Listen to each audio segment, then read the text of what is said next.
Assalamualaikum warahmatullahi wabarakatuh. Perkenalkan, saya Triana Okta dengan NIM 163 Prodi Perbankan Syariah, Fakultas Ekonomi dan Bisnis Islam, kelas 3E. Saya di sini akan menjelaskan materi fikih bab 8 hingga bab 13. Langsung saja pada materi yang ke-8, yaitu ijarah atau sewa menyewa. Manusia merupakan makhluk sosial yang tak dapat hidup tanpa bantuan orang lain. Dalam hidupnya, manusia bersosialisasi dalam upaya untuk memenuhi kebutuhan hidupnya, yang termasuk di dalamnya merupakan kegiatan ekonomi. Di antaranya kegiatan tersebut terdapat kegiatan sewa menyewa dalam Islam. Sewa menyewa ini dikenal sebagai ijarah. Menurut Fatwa DSN MUI nomor 9 tahun 2000 tentang pembiayaan ijarah adalah akad pemindahan hak guna atau manfaat atas suatu barang atau jasa dalam waktu tertentu melalui pembayaran sewa upah tanpa diikuti dengan pemindahan kepemilikan barang itu sendiri. Akad ijarah atau sewa menyewa berbeda dengan jual beli. Dalam akad jual beli, jika akad sudah disepakati, maka akan terjadi pemindahan kepemilikan dari penjual kepada pembeli.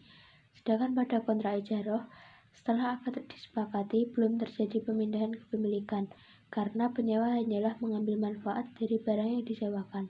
Jadi yang berpindah adalah hak untuk memanfaatkan dari barang yang disewa, bukan hak kepemilikan.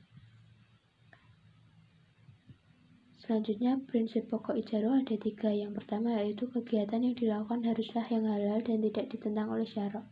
Yang kedua, terpenuhinya rukun dan syarat atau kerelaan, jelas objeknya, halal objeknya, jelas ijab qabulnya, manfaat objeknya harus jelas. Dan yang ketiga yaitu kegiatan ijarah harus memenuhi ketentuan aturan jelas sehingga perselisihan bisa ditiadakan seperti waktu, tempat, jarak, biaya.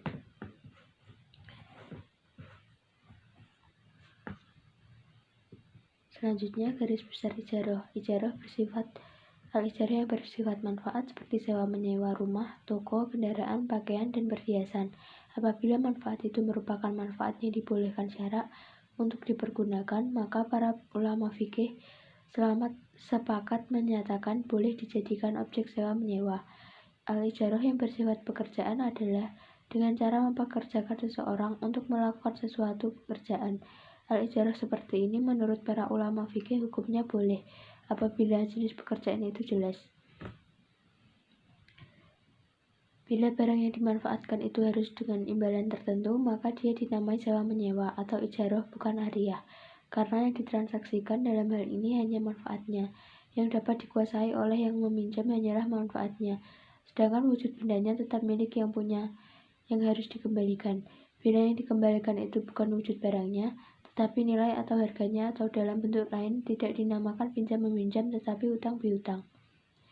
Ariyah diartikan sebagai perbuatan pemberian milik untuk sementara waktu oleh seseorang kepada pihak lain. Pihak yang menerima kepemilikan itu dibolehkan memanfaatkan secara serta mengambil manfaat dan hanya yang diberikan itu tanpa harus membayar imbalan, dan pada waktu tertentu penerima harta itu wajib mengembalikan harta yang diterimanya itu kepada pihak pemberi. Jika ada imbalan itu disebut ijarah, jika murni tolong-menolong itu disebut ariyah. Dalam memahami hubungan antara akad jual beli dan akad ijarah, bahwa keduanya termasuk dalam ranah pertukaran harta. Artinya, jual beli secara etimologis adalah pertukaran harta atau barang dengan harta. Dengan demikian, akad ijarah dan akad jual beli memiliki 2 kesamaan. Yang pertama yaitu akad bai. Akad bai dan akad ijarah bersifat tamlik wa tamaluk, yaitu objek yang dipertukarkan baik berupa mujman atau manfaat maupun saman atau ujroh berpindah kepemilikannya. Akad bai dan akad ijarah bersifat mulzim atau mengikat, oleh karena itu tidak dapat diubah atau dibatalkan secara sepihak. Hanya saja karakternya berbeda. Dalam hal jual beli berlaku khiyar, sedangkan dalam pemanfaatan objek ijarah bersifat kontinu dalam jangka waktu tertentu. Selanjutnya ada rukun ijarah. Yang pertama yaitu mustajir atau pihak yang menyewa barang, yang kedua ada mujir atau orang yang menyewakan barang, yang ketiga manfaat atau imbalan yang diterima oleh mujir karena penggunaan barang sewa, Yang keempat yaitu ujroh adalah imbalan yang diterima oleh mukjir. Yang kelima yaitu akad ijaroh adalah pernyataan penawaran atau ijaroh dan penerimaan atau qabul oleh mukjir dan mustajir. Yang terakhir yaitu mahal al-manfaat adalah barang sewa, tidak termasuk rukun akad ijaroh meskipun Ibnu Qayyim memasukkannya sebagai rukun. Hukum ijaroh yaitu yang pertama, hukum ijaroh sahih adalah tepatnya kemanfaatan bagi penyewa dan tetapnya upah bagi pekerja atau orang menyewakan. Sebab ijaroh termasuk jual beli pertukaran, hanya saja dengan kemanfaatan. Yang kedua yaitu barang. Jika barang sudah umum hanya boleh yang halal dan tidak boleh haram, begitu pula barang halal digunakan untuk hal haram maka tidak boleh. Yang ketiga yaitu tenaga. Apabila tenaga agak sedikit tidak umum, ada dua, khusus dan mustarik. Yang pertama hukum ijarah khusus. Hukumnya orang yang sudah disewa tenaganya tidak boleh bekerja ke orang lain atau bekerja sama dengan orang lain sampai tengah waktu yang disepakati atau tugasnya selesai. Yang kedua hukum ijarah mustarik atau boleh dilakukan secara bersama-sama atau kerjasama atau boleh bekerja sama dengan orang lain. Selanjutnya yang berkaitan dengan waktu. Jangka waktu sewa merupakan bagian yang harus jelas dalam akad ijaroh. Penyewa atas rumah atau mahal al-manfaah, gedung aula atau hall, rumah kos, hotel, villa, apartemen, kendaraan, dan lain-lain harus jelas satuan waktu penyewaannya. Satuan waktu yang dipakai adalah bisa dengan menit, jam, hari, bulan, tahun, dan seterusnya. Misalnya kendaraan ini saya sewa 12 jam dan seterusnya. Sewa atas barang atau jasa boleh menggunakan satuan waktu yang terkecil atau menit sampai waktu yang terbesar atau tahun. Sewa tempat di masyarakat ada yang menggunakan satuan waktu berupa jam, 1 jam dengan 60 menit. Yang ketiga yaitu sewa tempat di masyarakat menggunakan satuan waktu hari, 1 hari sama dengan 24 jam. Yang keempat sewa tempat di masyarakat yang menggunakan satuan waktu bulan. Dan yang kelima sewa tempat di masyarakat menggunakan satu satuan tahun. Mayoritas ulama termasuk ulama Syafi'i berpendapat bahwa akad ijaroh baik atas barang atau jasa boleh dalam waktu lama maupun yang pendek sesuai dengan kesepakatan para pihak. Dalam melakukan akad ijaroh, siapa yang rugi? Boleh menyewakan barang yang disewa namun harus sesuai perjanjian. Jika ada yang rusak, maka yang bertanggung jawab adalah pemilik barang dengan syarat rusaknya itu karena sesuatu yang di luar kendali. Namun, jika itu merupakan kelalaian penyewa, maka yang bertanggung jawab adalah penyewa. Saat seorang individu menyewa sebuah rumah, maka ketika telah sampai masa jatuh tempo persewaan, pihak yang menyewa wajib mengembalikan rumah kepada orang yang menyewakan tanpa adanya cacat sedikitpun. Menurut ulama Hanafiyah, ijaroh berakhir apabila salah seorang meninggal dunia, maka akad ijaroh batal karena manfaat tidak boleh diwariskan. Akan tetapi, jumhur ulama mengatakan bahwa manfaat itu boleh diwariskan karena termasuk harta atau almal. Oleh sebab itu, kematian salah satu pihak yang berakad tidak membatalkan akad ijaroh.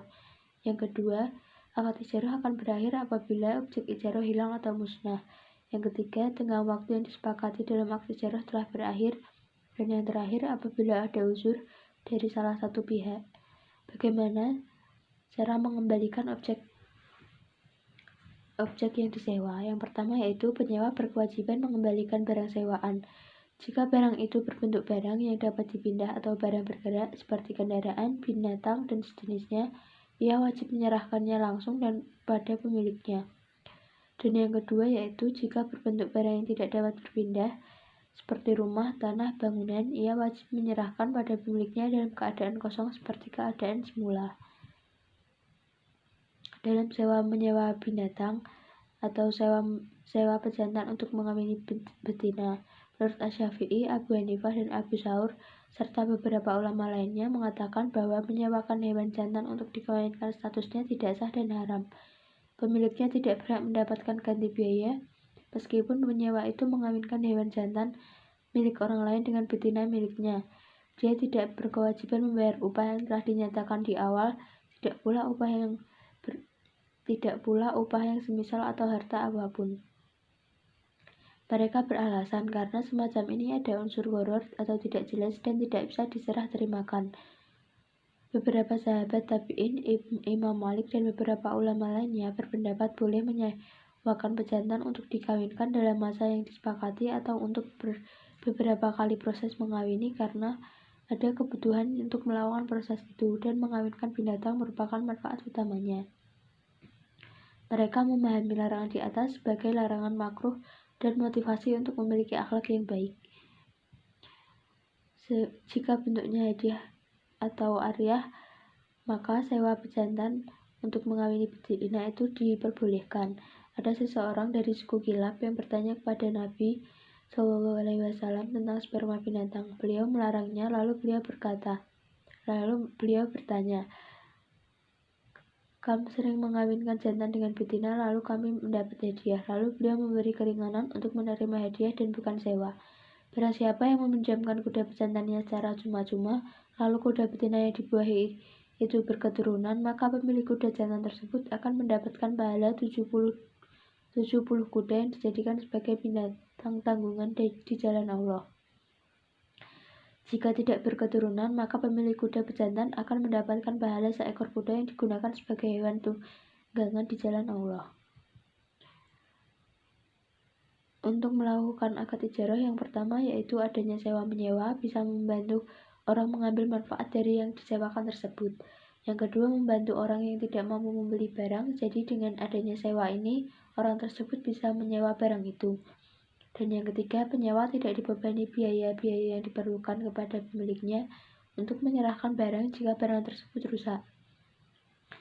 Lalu kerugian dalam akad ijarah yaitu yang pertama, bila barangnya rusak, maka yang menanggung resiko adalah pemilik barang berdasarkan syarat dan ketentuan yang berlaku. Yang kedua yaitu resiko yang ditanggung tak sebanding dengan harga sewa. Dan yang ketiga, terikat pada waktu yang telah dijanjikan, namun bila waktu tersebut tidak dipenuhi, maka penyewa mengalami kerugian. Posisi ujrah atau upah pada ijarah itu, yang pertama, hak menerima upah bagi mu'tajir adalah ketika pekerjaan selesai dikerjakan. Yang kedua, jika menggunakan DP, maka pembayaran utuh dikurangi DP. Yang ketiga, jika sudah menggunakan DP namun batal sewa, maka wajib mengembalikan DP. Dan yang terakhir, jika menemukan syarat DP tidak bisa dikembalikan karena pembatalan, maka DP tersebut hukumnya menjadi haram. Jumhur ulama umumnya diantaranya mazhab Hanafiyah, Al-Maliki, dan Asy-Syafi'iyah sepakat mengharamkan sistem uang muka yang hangus ini. Alasannya karena dianggap termasuk memakan harta orang dengan cara yang batil. Selanjutnya materi yang kedua yaitu profit dan loss sharing. Krisis moneter yang terjadi pada tahun 1997 melanda banyak negara termasuk Indonesia. Tata ekonomi yang dibangun dengan pilar-pilar kapitalisme tiba-tiba hancur tanpa ada yang mampu mengelak. Ahli ekonomi masing-masing negara berupaya kuat untuk mencari penyebab dan memulihkan perekonomian di negaranya masing-masing. Krisis ekonomi telah menimbulkan banyak kerugian, meningkatnya pengangguran, meningkatnya tindakan kejahatan, dan sebagainya. Sistem ekonomi kapitalis dengan bunga sebagai salah satu instrumen diduga menjadi penyebab terjadinya krisis. Sistem ekonomi mulai dilirik sebagai salah satu pilihan alternatif dan diharapkan mampu menjawab tantangan dunia di masa yang akan datang, dan disinggung dalam Al-Quran Surah Asy-Syu'ara ayat 181 hingga 183. Teori ekonomi praklasik diusung oleh Aristoteles dan Thomas Aquinas dengan aliran skolastisisme. Aliran skolastik menekankan aspek etika dari penentuan harga atau saham, equity, dan keadilan.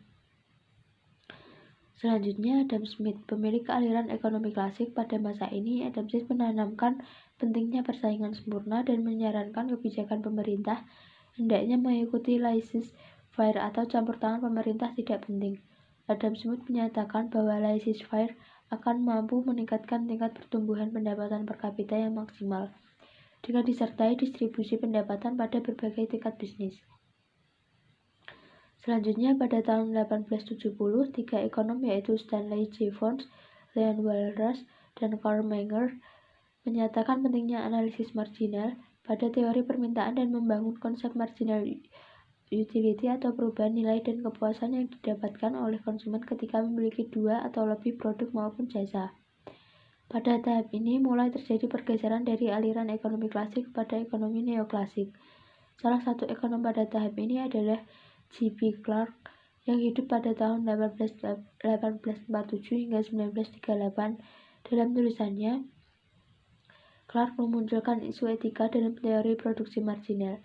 Selanjutnya, Irving Fisher mengadopsi pemikiran Bowers dalam teori bunga atau theory of interest. Dalam tulisannya, Fisher menyatakan bahwa terdapat gap nilai barang terkait dengan perbedaan periode waktu, dan Fisher menyatakan bahwa bunga merupakan diskon faktor bagi faktor-faktor produksi. Pelarangan bunga bank mempunyai konsekuensi yang besar karena melawan hierarki yang matang dan mengakar. Hal tersebut mampu dilawan dengan bagi hasil di luar sistem bunga. Sistem bunga cenderung tidak mencerminkan keadilan dan lebih bersifat diskriminatif serta syarat akan spekulasi semata. Pertimbangan profit dan loss sharing menjadi pertimbangan krusial karena timbul dari kegiatan aktivitas ekonomi yang dilakukan bersama. Dengan kata lain, pasti ada bagi hasilnya. Lain seperti bunga, profit dan loss sharing ini didasarkan pada keuntungan dan kerugian berdasarkan produktivitas real produk jasa. Operasional Bank Islam dituntut untuk melaksanakan prinsip-prinsip syariah dalam seluruh produk dan operasionalnya. Berdasarkan syariah Islam, prinsip profit dan loss sharing adalah prinsip yang paling dianjurkan untuk digunakan dalam mobilisasi dana maupun penyaluran pembiayaan. Prinsip profit dan loss sharing yang dipakai oleh bank akan menumbuhkan kepercayaan masyarakat bahwa bank telah menggunakan prinsip syariah dalam mengelola dana masyarakat. Sebagai lembaga kepercayaan, bank sangat berkepentingan dalam membangun opini tersebut. Kepercayaan masyarakat akan memudahkan pihak bank dalam memobilisasi dana masyarakat, sehingga bank akan memperoleh lebih banyak dana atau liability untuk dapat diinvestasikan. Di samping profit dan loss sharing, perbankan Islam memiliki banyak pilihan penyaluran dana. Mengklasifikasikan prinsip penyaluran dana menjadi 4, yaitu prinsip investasi, prinsip jual beli, sewa menyewa, dan jasa. Bank Islam menawarkan beberapa variasi produk yang dapat dipilih nasabah dengan prinsip yang menguntungkan atau fairness. Pelarangan terhadap riba dan penerapan prinsip-prinsip keadilan harus menjadi pegangan dalam melaksanakan kegiatan usaha. Kontrak utang piutang antara perbankan dengan perusahaan harus berada dalam koridor bebas bunga. Utang piutang dalam mekanisme Bank Islam dapat dilaksanakan dengan menggunakan prinsip Accord. Prinsip ini didasari atas keinginan saling tolong-menolong dan tidak ada kesepakatan akan kontraprestasi atas utang piutang tersebut. Modal saham adalah sumber dana dari modal yang diperoleh bank dengan mengeluarkan saham ke masyarakat. Pemegang saham memiliki hak untuk mengendalikan manajemen bank. Saham preferen tidak dapat dikeluarkan oleh Bank Islam karena saham preferen memberikan konsekuensi pembayaran dividen dalam jumlah yang tetap. Ini bertentangan dengan syariah Islam. Rekening giro Bank Islam tidak memberikan pembayaran bunga. Nasabah memiliki hak untuk mengambil dananya tetapi tidak memiliki jaminan atas pendapatan yang dapat diperoleh dari bank. Bank Islam dapat saja memberikan pendapatan pada pemilik rekening giro, akan tetapi hal ini dilakukan atas kebijakan Bank Islam dan sifatnya tidak harus dilakukan. Rekening investasi merupakan dana yang bersumber dari nasabah yang ditujukan untuk kontrak investasi. Oleh bank, rekening ini bukan merupakan utang dan bukan dana yang ditujukan untuk menambah modal saham. Rekening investasi memberikan hak kepada Bank Islam untuk menginvestasikan dana berbagai jenis usaha dengan waktu jatuh tempo tertentu. Bank tidak menjanjikan tingkat pendapatan yang akan diperoleh pada awal periode kontrak.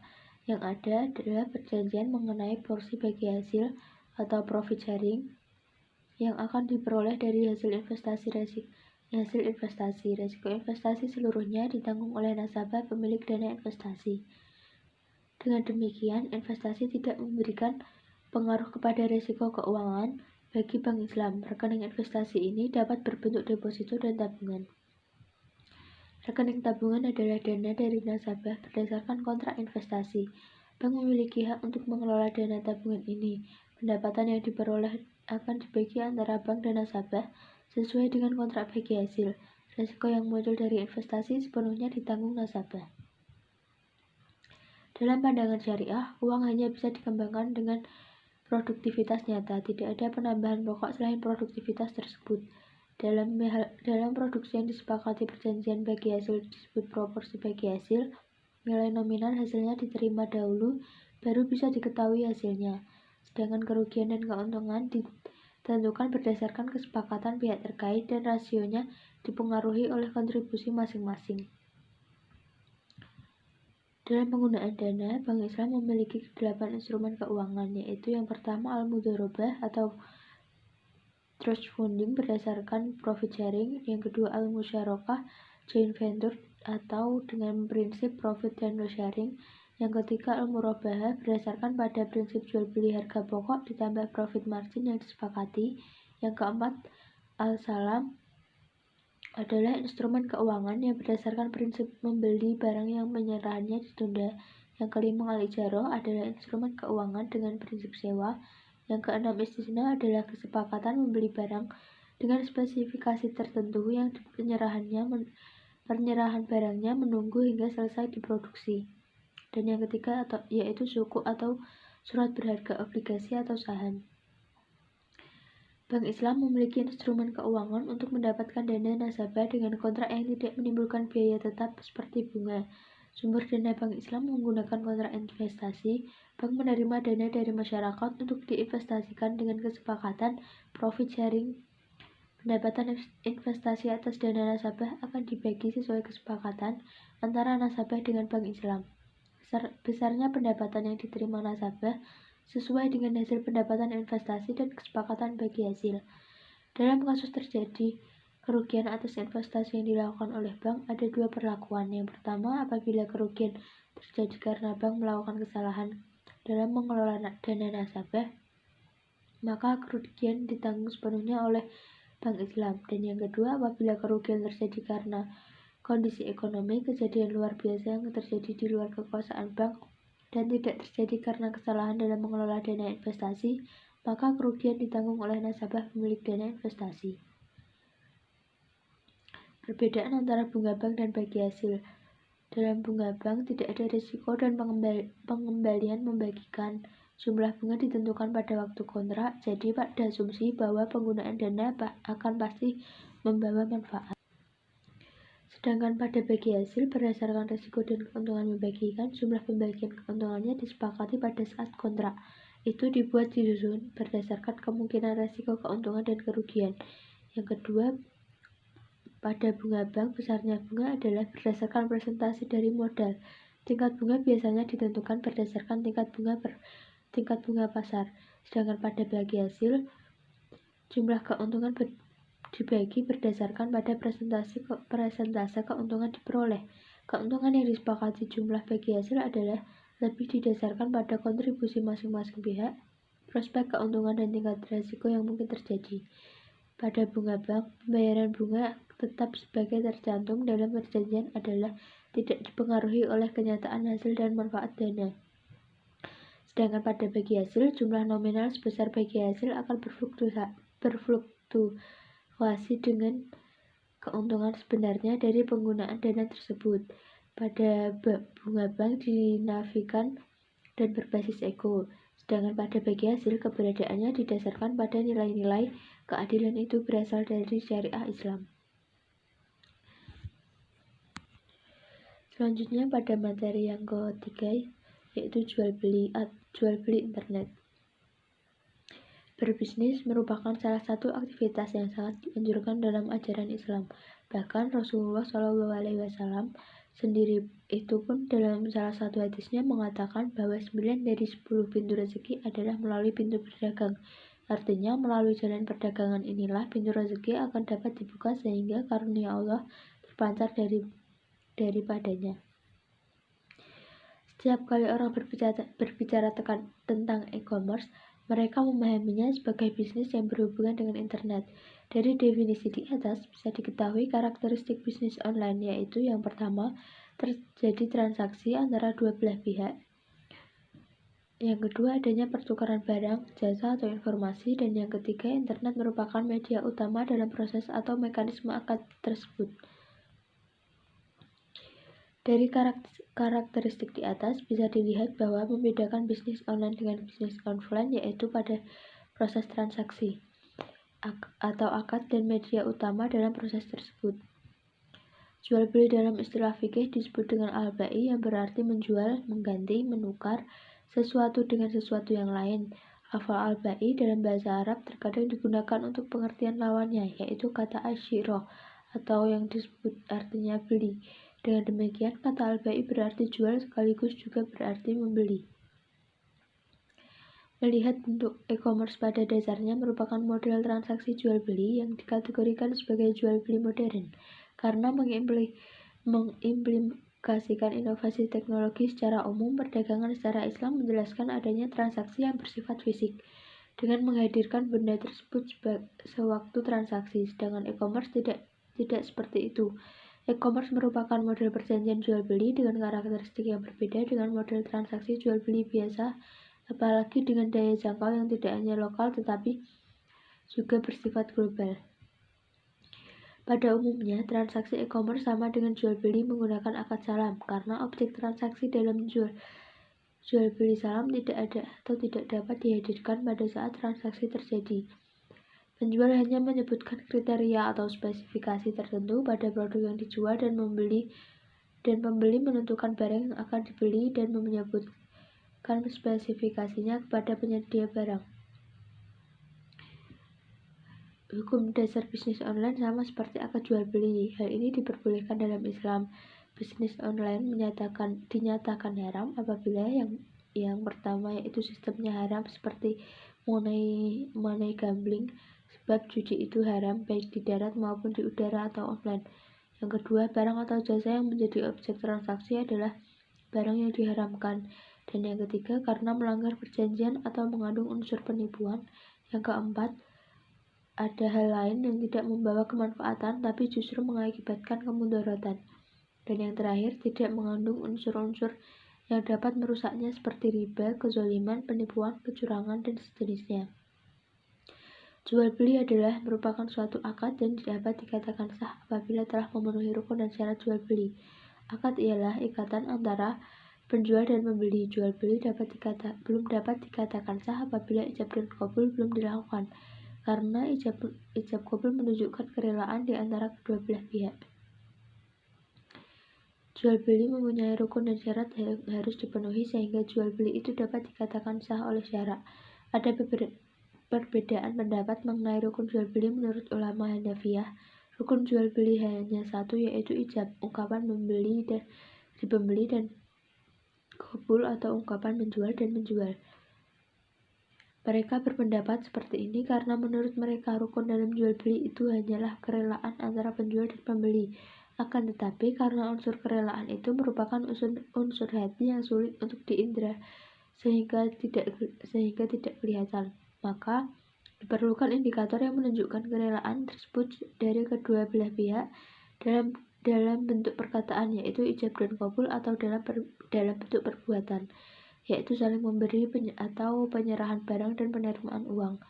Sedangkan jumhur ulama berpendapat bahwa rukun jual beli ada 4. Yang pertama yaitu orang yang berakad atau al-muta'aqidain, penjual dan pembeli, sigot atau lafal ijab dan qabul. Yang ketiga ma'khud alaih, barang yang dibeli, dan yang terakhir nilai tukar pengganti barang. Terdapat 3 metode pembayaran yang bisa digunakan dalam transaksi menggunakan e-commerce. Yang pertama yaitu online processing credit card. Metode ini cocok digunakan untuk produk yang bersifat retail, di mana pasarnya adalah seluruh dunia. Pembayaran dilakukan secara real time atau proses verifikasi saat itu juga. Yang kedua, money transfer. Cara ini lebih aman untuk menerima pembayaran dari konsumen mancanegara, namun memerlukan biaya tambahan bagi konsumen dalam bentuk fee bagi pihak penyedia jasa money transfer untuk mengirim sejumlah uang ke negara lain. Yang ketiga, cash on delivery, pembayaran dengan bayar di tempat. Ini hanya bisa dilakukan jika konsumen berada dalam satu kota yang sama dengan penyedia jasa. Dan yang terakhir, rekber atau rekening bersama. Melihat pihak ketiga yang bertugas menahan dana transaksi hingga kegiatan jual beli selesai dilakukan. Akad yang terkait dalam jual beli online yaitu yang pertama ada akad asalam atau menjual suatu barang yang penyerahannya ditunda atau menjual suatu barang dengan ciri-cirinya yang disebutkan dengan jelas dengan pembayaran modal terlebih dahulu sedangkan barangnya diserahkan di kemudian hari.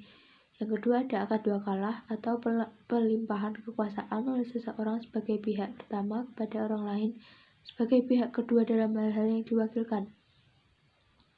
Yang ketiga ada akad wakalah bil ujroh atau sama halnya dengan pembedanya pada akad wakalah bil ujroh adanya suatu kesepakatan antara penjual dan pihak e-commerce untuk saling membagi hasil sesuai dengan persetujuan yang dibuat secara bersama. Model transaksi e-commerce dengan pembagian hasil. Yang pertama, model transaksi ini terdapat sistem bagi hasil antara penjual dan e-commerce. Bagi hasil dihitung persatuan barang dan berbentuk rupiah. Selanjutnya ada penjual mengakses portal e-commerce untuk memasarkan produk.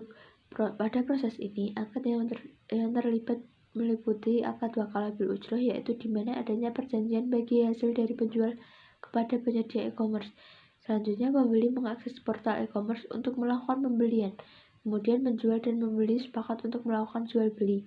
Yang ketiga, proses pembayaran via transfer, di mana pembeli mengirim uang kepada e-commerce atau ke rekening e-commerce, di mana proses di sini pembeli menggunakan akad wakalah. Dan yang terakhir, setelah dilakukan pembayaran, kemudian penjual mengirim barang ke penjual, di mana proses ini melibatkan akad salam dari pembeli ke penjual. Model transaksi yang dilakukan tanpa adanya bagi hasil antara penjual dengan e-commerce. Yang pertama yaitu penjual mengakses portal e-commerce untuk memasarkan produk.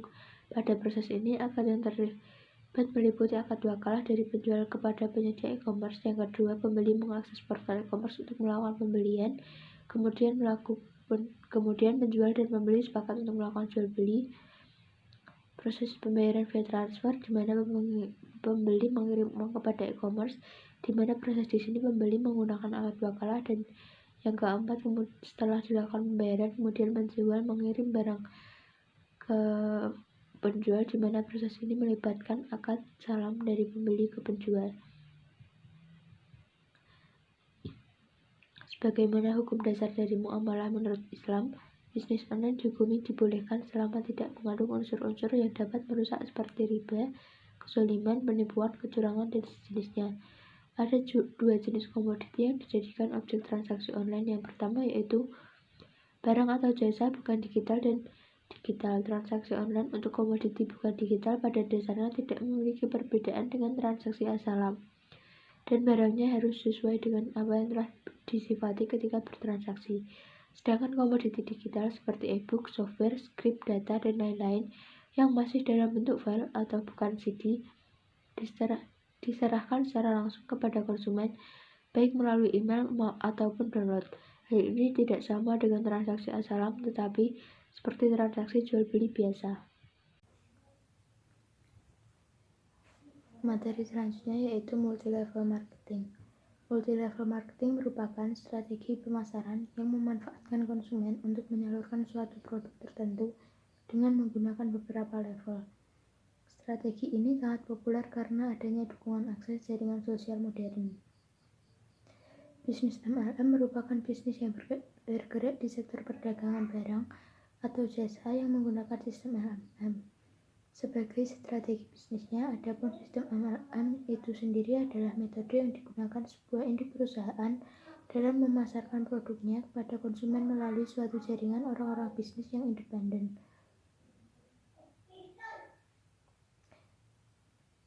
Maraknya bisnis berkedok MLM juga telah berpengaruh buruk bagi citra industri bisnis MLM murni. Tidak sedikit masyarakat yang sangat anti jika mendengar istilah MLM. Meskipun tidak dapat dipungkiri ada beberapa usaha MLM yang diakui keabsahannya. Beberapa usaha MLM yang dikenal baik seperti CNI, Amway, Oriflame, Shopee Martin, Prime, and First New, Herbalife, dan lain-lain diyakini sebagai bisnis yang legal karena usahanya telah berlangsung selama bertahun-tahun dan produk-produknya pun memang sangat diterima di masyarakat.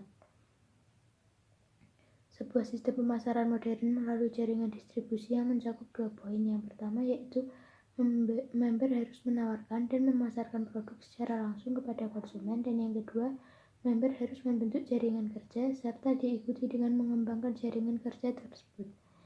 Jika seorang member ingin berhasil dalam bisnis MLM, member harus melakukan kedua poin tersebut, yaitu memasarkan dan menawarkan produk serta membangun jaringan kerja.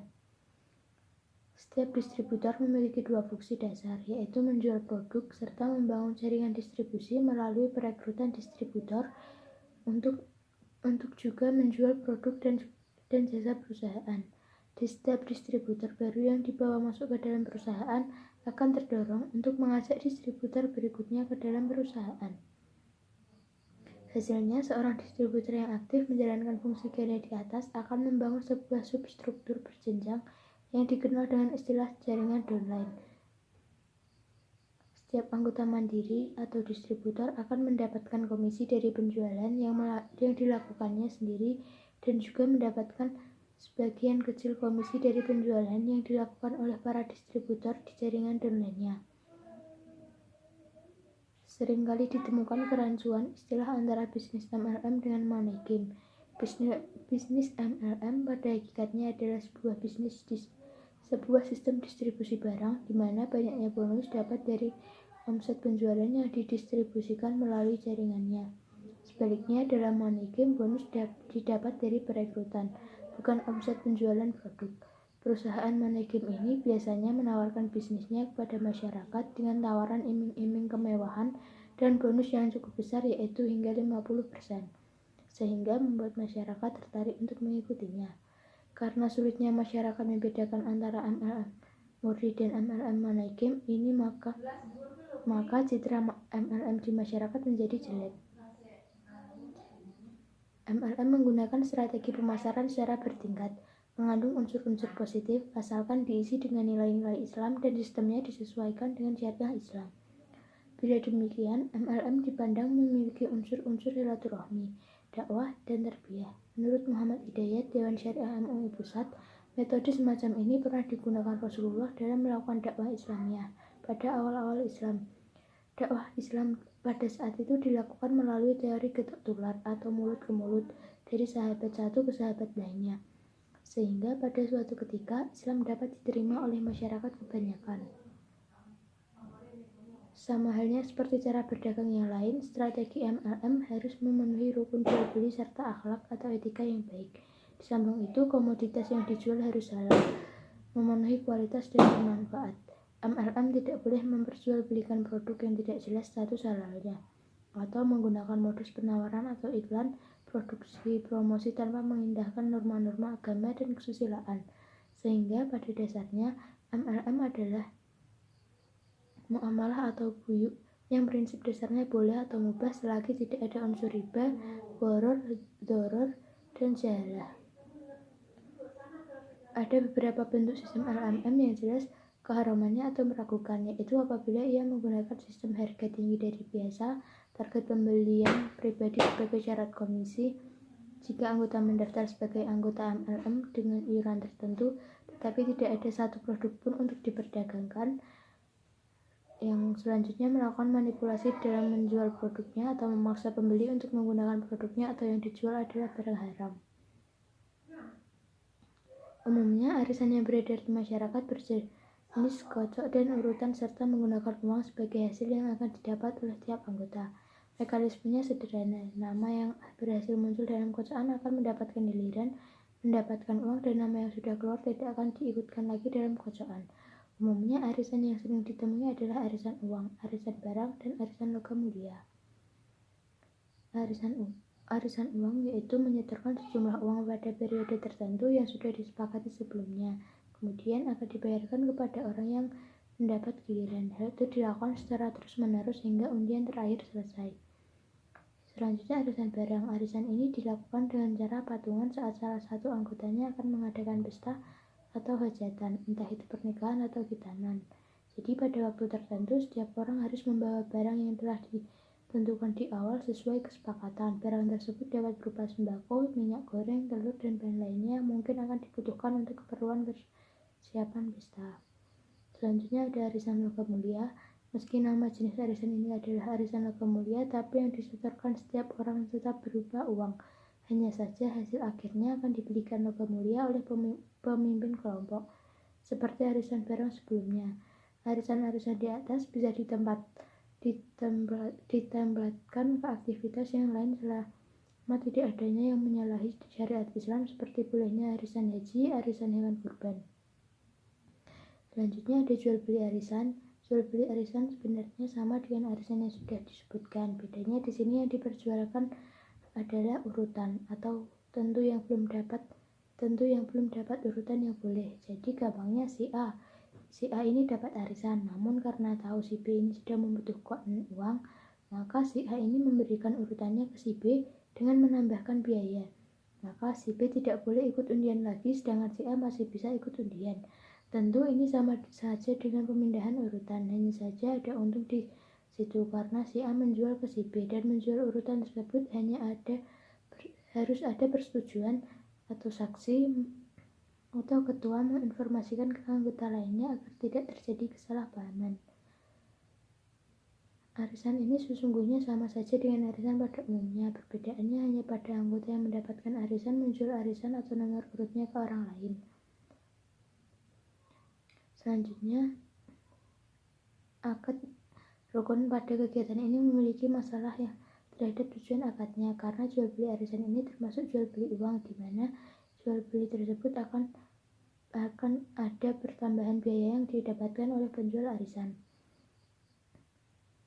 Selanjutnya subjek akad, yaitu terdapat dua belah pihak yang berakad. Ada objek akad. Dalam Islam, uang bukanlah sebagai komoditi untuk objek jual beli, melainkan sebagai alat tukar dalam jual beli. Selain itu, dalam praktik jual beli arisan, uang ini dalam objeknya terdapat tambahan, dan hal itu termasuk dalam riba. Selanjutnya ijab qabul, dan yang selanjutnya nilai tukar barang pengganti. Praktik jual beli arisan cenderung pada transaksi bisnis dan mengandung unsur kepercaya diri, tidak lagi bersifat ta'awun atau tolong menolong. Transaksi jual beli ini jelas merugikan salah satu pihak, di mana pihak pembeli tidak mendapatkan uang hasil penjualan arisan sepadan dengan jumlah nominal yang seharusnya diterima. Adapun pada praktek transaksi jual beli arisan ini masuk ke dalam riba qardi, yang masuk dalam riba nasi'ah, yaitu riba atas suatu hutang dengan suatu syarat ada keuntungan bagi yang memberikan uang tambahan di belakangnya. Praktek al-surf hanya terjadi dalam transaksi jual beli, di mana praktek ini diperbolehkan dalam Islam apabila jual beli mata uang harus terbebas dari unsur hal-hal berikut. Yang pertama yaitu riba. Untuk menganalisis ada atau tidaknya unsur riba dalam jual beli mata uang, maka hal pertama yang harus dipahami adalah ketentuan syariah tentang riba. Selanjutnya, Fatwa Dewan Syariah Nasional Majelis Ulama Indonesia nomor 28 DSN MUI nomor 3 2002, apabila transaksi dilakukan terhadap mata uang sejenis, maka nilainya harus sama dan secara tunai atau qabud. Praktik ini dapat dilihat dari dua sudut, yaitu dari praktek penukaran uang itu adalah uangnya, maka penukaran uang dengan kelebihan jumlah tertentu dinyatakan haram karena praktik itu terbilang kategori riba. Supaya tidak menjadi haram, tarif yang harus dibayarkan pada penukaran uang di pinggir jalan adalah jasanya, bukan pada barangnya. Soal tarif jasa penukaran ini memang tidak diatur di dalam fikih. Tarif jasa disesuaikan dengan kesepakatan atau keridhaan antara kedua belah pihak. Kembali lagi ke jual beli arisan, perbedaannya jika jual beli mata uang kan ada uangnya, ada jasanya, dan tidak memindahkan urutan. Namun jika jual beli arisan, jasa apa yang dia berikan dan apakah menjual nomor urutan termasuk jasa, karena ini termasuk arisan bukan jual beli mata uang. Jadi jual beli arisan ini tetap pada koridor haram. Transaksi jual beli arisan ini terdapat tambahan yang diambil oleh pihak pembeli arisan atas jumlah arisan yang diterimanya. Sebab pembeli hanya memberikan harga setengah dari jumlah nominal yang seharusnya didapatkan penjual arisan. Materi selanjutnya yaitu Al-Sorf. Manusia dalam pemenuhan hidupnya senantiasa bergantung antara satu dengan lainnya, di mana terjadi interaksi antara satu dengan yang lain dalam pemenuhan masing-masing kebutuhan. Interaksi yang terjadi tersebut dapat meliputi kegiatan jual beli, tukar menukar, sewa menyewa, dan lain-lain. Pertukaran mata uang atau money exchange dan perdagangan valuta asing telah menjadi suatu yang sangat umum dan hampir dilakukan dan diterima sebagai suatu transaksi yang dipraktekkan oleh seluruh dunia. Tidak ada sistem ekonomi suatu negara yang mengalami kemajuan tanpa berhubungan dengan pertukaran mata uang dan perdagangan valuta asing. Hal ini sama dengan perbedaan kurs mata uang pada zaman sekarang ini. Ketika suatu negara mengalami kenaikan dalam berbagai sektor perekonomian, maka mata uang negara tersebut akan menguat terhadap mata uang negara-negara lainnya. Perbedaan kurs mata uang adalah hal yang sangat lazim. Nilai tukar mata uang harus sesuai dengan harga pasar yang berlaku. Memang hal-hal yang berkaitan dengan masalah muamalah hukumnya boleh sampai ditemukan dalil yang mengharamkan atasnya. Terkait dengan trading foreign exchange, Islam juga telah mengaturnya. Jika terjadi transaksi jual beli mata uang, maka harus dilakukan secara tunai di tempat tersebut, tidak ada terhutang. Dasar hukum Al-Sorf itu ada pada DSN MUI nomor 28 pasal 3 tahun 2002 tentang jual beli mata uang. Ulama sepakat bahwa akad Al-Sorf disyariatkan dengan syarat-syarat tertentu. Yang pertama yaitu pertukaran tersebut harus dilakukan secara tunai atau spot. Yang kedua yaitu motif pertukaran. Yang ketiga harus dihindari jual beli bersyarat. Misalnya A setuju membeli barang dari B hari ini dengan syarat B harus membelinya kembali pada tanggal tertentu di masa yang akan datang. Yang selanjutnya tidak dibenarkan menjual barang yang belum dikuasai atau jual beli tanpa kepemilikan. Menurut Fatwa Dewan Syariah Nasional, Fatwa DSN nomor 28 DSN MUI pasal 3 2002, jual beli mata uang atau Al-Sorf, transaksi jual beli mata uang pada prinsipnya boleh dengan ketentuan sebagai berikut: tidak ada spekulasi, tidak ada kebutuhan transaksi atau untuk berjaga-jaga. Apabila transaksi dilakukan terhadap mata uang sejenis, maka nilainya harus sama dan secara tunai. Dan yang terakhir, apabila berlainan jenis, maka harus dilakukan dengan nilai tukar yang berlaku pada saat transaksi dilakukan secara tunai. Syaratnya yaitu serah terima sebelum iftiraq atau berpisah, al-tamatsul sama rata, pembayaran dengan tunai, dan tidak mengandung hiyar. Macam-macam pertukarannya yaitu yang pertama transaksi spot, transaksi forward, transaksi swap, dan transaksi option. Yang pertama transaksi spot yaitu transaksi yang menyerahkan pada saat itu juga atau paling lambat jangka waktu penyelesaiannya 2 hari. Jika 2 hari itu terdapat hari libur, maka hari libur tidak dihitung. Selanjutnya ada transaksi forward. Transaksi ini merupakan transaksi yang dilakukan dengan penyerahan pada waktu yang akan datang. Mekanismenya, kamu membeli hari ini namun membayarnya dan menyerahkan dilakukan saat jatuh tempo. Forward ini sering digunakan untuk spekulasi sehingga dalam Islam dilarang atau haram. Selanjutnya ada transaksi swap. Transaksi ini merupakan pembelian dan penjualan bersamaan mata uang dengan 2 tanggal penyerahan yang berbeda. Selanjutnya transaksi option. Transaksi yang didasari suatu perjanjian yang mana memberikan hak kepada para pihaknya dan bukan kewajiban untuk membeli atau menjual sejumlah mata uang asing pada nilai tukar tertentu dan pada tanggal tertentu di masa mendatang. Pada tanggal yang telah disepakati, nasabah memberikan instruksinya untuk mengeksekusi atau tidak hak yang telah dimiliki. Prinsip Al-Sorf yang pertama itu tidak ada unsur riba, sama nilainya, sama ukurannya menurut syarah, sama-sama tunai dan saling merelakan. Faktor yang mempengaruhi fluktuasi nilai kurs falas yaitu supply and demand forex currency, tingkat inflasi, tingkat bunga, tingkat income, pengawasan pemerintah, lebih ke kebijakan moneter dan fiskal, ekspektasi, isu, rumor, dan spekulasi. Batasan Al-Sorf yaitu batasan pelaksanaan falas yang didasarkan pada hadis dijadikan landasan bolehnya falas ini. Namun begitu tetap ada batasan seperti yang pertama, motif pertukaran untuk mendukung transaksi komersial dan bukan untuk keuntungan atau spekulasi semata. Yang kedua, transaksi berjangka harus dilakukan dengan pihak yang diyakini mampu menyediakan falasnya. Materi yang selanjutnya yaitu ijarah muntahiyah bitamlik. Ijarah merupakan suatu teknik menjual manfaat yang dilakukan oleh seseorang dengan orang lain dengan menggunakan ketentuan syariat Islam. Dengan kata lain, ijarah merupakan sewa-menyewa yang diikuti dengan ekonomi.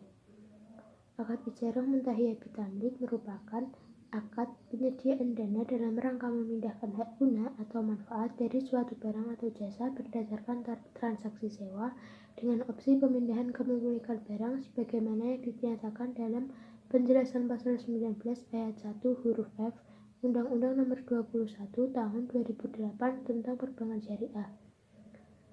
Gampangnya, IMBT ini sebuah akad sewa-menyewa yang diikuti penyerahan hak milik di akhir. Selanjutnya, dalam transaksi perbankan, bank membeli aset tetap dari supplier, kemudian disewakan kepada nasabah dengan biaya sewa yang tetap hingga jangka waktu tertentu. Dalam IMBT, aset akan berubah status kepemilikannya menjadi milik penyewa saat masa sewa jatuh tempo. Bank Syariah wajib melaksanakan pembiayaan berdasarkan akad IMBT sesuai prinsip syariah dan ketentuan-ketentuan Bank Indonesia yang berlaku. Rukun IMBT yaitu ada penyewa atau mustajir, yang kedua ada pemilik barang atau muajir, ada barang atau objek akad atau makjur, dan yang terakhir ada sikot atau ijab dan kabul. Nasabah mengajukan formulir ijarah dengan mengisi formulir permohonan berbagai informasi yang diberikan. Selanjutnya diverifikasi kebenarannya dan dianalisis kelayakannya oleh Bank Syariah. Selanjutnya, sebagaimana difatwakan oleh DSN, bank selanjutnya menyediakan objek sewa yang akan digunakan nasabah. Selanjutnya, nasabah menggunakan barang atau jasa yang disewakan sebagaimana yang disepakati dalam kontrak. Nasabah menyewa membayar fee sewa kepada Bank Syariah sesuai dengan kesepakatan. Pada transaksi IMBT setelah masa ijarah selesai, bank sebagai pemilik barang dapat melakukan pengalihan hak milik kepada penyewa. Syarat adanya akad harus memenuhi syarat umum, yaitu terpenuhinya rukun akad dan syarat khusus, yaitu syarat tambahan seperti adanya saksi. Akad IMBT yang dibuat secara notaris maupun di bawah tangan terdapat minimal 2 saksi yang hadir. Syarat sahnya akad adalah tidak terdapatnya 5 hal perusak sahnya akad, yaitu ketidakjelasan jenis yang menyebabkan pertengkaran, adanya paksaan, membatasi kepemilikan terhadap suatu barang, terdapat unsur titipan, dan terdapat bahaya dalam pelaksanaan akad. Akad IMBT bukanlah penggabungan dua akad, namun terdiri atas dua akad yang independen, yaitu akad sewa, dan diakhiri masa sewa dibentuk akad baru yang independen, yaitu akad jual beli atau hibah. Ketentuan umum IMBT yaitu semua rukun dan syarat yang berlaku dalam DSN nomor 9 DSN MUI pasal 4 tahun 2000. Dan selanjutnya, perjanjian untuk melakukan akad IMBT harus disepakati ketika akad ijarah ditandatangani. Yang ketiga yaitu hak dan kewajiban setiap pihak harus dijelaskan dalam akad. Ketentuan khusus IMBT yang itu pihak yang melakukan IMBT harus melaksanakan akad ijarah terlebih dahulu. Akad pemindahan kepemilikan dapat dilakukan setelah masa ijarah selesai. Jika suatu akad boleh tidak dilaksanakan, maka akad IMBT itu tidak ada gunanya dan akan kehilangan makna dan tujuannya, bahkan dapat menimbulkan kezaliman. Maka perlu memilih muajir yang amanah, karena janji di belakang itu bisa saja dimanipulasi. Walaupun ketentuan janji tersebut tidak mengikat, namun sebagai mutajir kamu harus mengingatkan ataupun membuat perjanjian yang sulit untuk dihindari. Kewajiban memberi sewa dan penyewa. Bagi pemberi sewa yaitu menyediakan aset yang disewakan, menanggung biaya pemeliharaan aset, mengungkapkan kekurangan jika ada. Jika bagi penyewa, yang pertama yaitu membayar sewa dan bertanggung jawab menjaga keutuhan aset dan menggunakannya sesuai kontrak. Yang kedua, menanggung biaya pemeliharaan minor atau kecil-kecil. Dan yang ketiga, jika aset yang disewa rusak bukan karena pelanggaran atau kesalahan penyewa, maka pemberi sewa yang menanggung. Ketentuan objek yang dijadikan objek IMBT yaitu yang pertama, objeknya harus ada manfaatnya dan bisa dipergunakan oleh penyewa. Manfaatnya bisa dirasakan penyewa saat masa menyewa. Yang ketiga, manfaat harus dikenali. Dan yang terakhir, spesifikasi objek harus transparan dan jelas. IMBT merupakan salah satu solusi pembiayaan Islam bagi orang-orang yang membutuhkan suatu barang namun tidak memiliki cukup biaya. EMBT dapat menjadi solusi karena konsepnya menyewa secara bulanan seperti menyewa barang pada umumnya. Syarat mengajukan EMBT pada bank yang kriteria nasabah yaitu memiliki legalitas pendirian perusahaan, tidak terdaftar dalam daftar orang tercela, tidak termasuk blacklist new letter PPATK, individu WNI atau perusahaan yang berdiri serta tunduk terhadap hukum yang berlaku di Indonesia, tidak termasuk dalam daftar hitam Bank Indonesia, atau memiliki kredit macet di bank lain. Pekerjaan atau perusahaan yang dijalani telah beroperasi minimal 2 tahun. Laporan keuangan nasabah harus menunjukkan kondisi untung atau profit. Untuk list dokumen, yang pertama surat permohonan EMBT, kopi perjanjian jual beli barang atau yang dipersamakan dengan itu sesuai dokumen yang dikeluarkan oleh penjual yang ditandatangani nasabah, seluruh dokumen legalitas perusahaan di dokumen identitas pengurus perusahaan, kopi rekening atau koran tabungan, kopi laporan keuangan perusahaan minimal 2 tahun terakhir, daftar proyek yang selesai dikerjakan